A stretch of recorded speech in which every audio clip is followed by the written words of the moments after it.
Welcome back to The Average Drinker. I'm Dara, and I'm super pumped, excited, ecstatic, all the words, because I literally always say, I'm so pumped to bring you this. No, I'm excited because this is an incredible bottle that I'm about to review for you, and it's gonna get a lot of holy mollies, I feel like, but it's freaking delicious. So, today, I am bringing you a review of Octomore 12.3. This is the newest Octomore, I believe. Yeah, it's the newest Octomore that came out from Bruichladdich.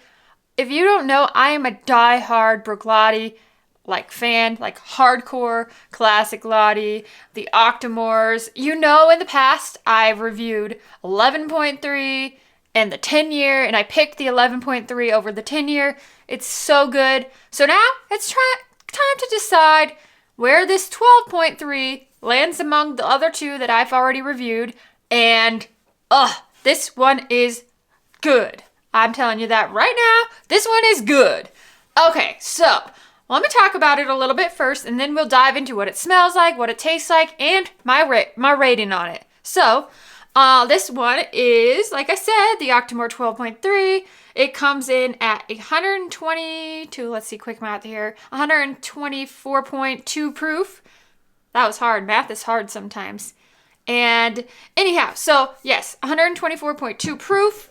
Really nice. That's why I like the Octomore so much, because they are a lot higher proof than a lot of scotches that are generally like 80 proof, 90 proof, somewhere around there. So let me read to you a little bit. I want to get this right, so I'm going to read to you off their website about how this is blended, because that's what makes it so magnificent, magnificently good. It's really, really good. So, I will tell you this right away. The first pour I had of this, I thought this was super meaty. Almost reminded me of bacon. So, if you like bacon, then you're gonna want to try this one, I think. Well, yeah, you will. Okay, so I'm gonna take a look at these notes. Let me read them to you. So get it right. I want to get it right. So this says it was distilled in 2015 from the 2014 harvest of 100% Octomore farm grown in Concerto barley. Okay, that stuff, that's over my head a little bit. But let's get into the maturation profile, because this is what's really interesting to me. So 2 parcels of super heavily peated spirit were married together to create this 12.3. The first parcel, 75% of it, was matured full term in I need my glasses on for this. So full term in first fill American whiskey casks. The second parcel, 25%, was matured full term in first fill PX sherry butts from Fernando de Castilla. So yeah, it was matured on Isla for 5 years and on, wow. Cannot talk again. I don't know why this always happens to me. When I record videos, I'm like, blah, blah, blah, blah, blah, blah, blah. Can't talk. Okay, so yes, it was matured on Isla for 5 aged years, bottled and unchilled, filtered and coloring free at Bruichladdich Distillery. And yes, like I said, 124.2 proof. So great proof, delicious. Now let's dive into what it actually smells like, what it tastes like, all the good stuff. Because this is a great, great bottle. Every time I smell this, I get something new. Like every time I stick my nose in this, I'm like, oh my gosh, it's so good. Okay. So right off the bat on the nose, it smells thick. It smells bold, very complex. So you're getting notes of charcoal, but not super intense, just light charcoal.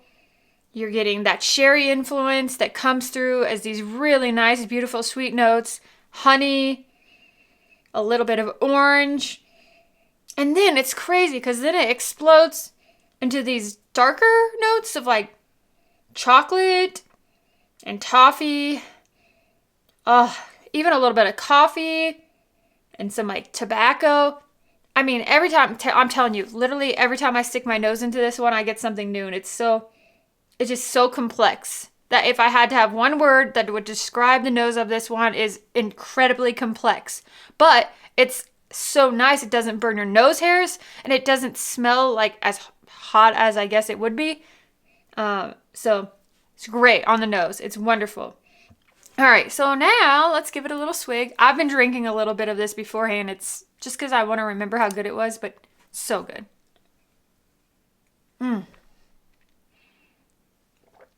Oh, that's so nice. So right up front, you get those really sweet sherry notes I was just talking about.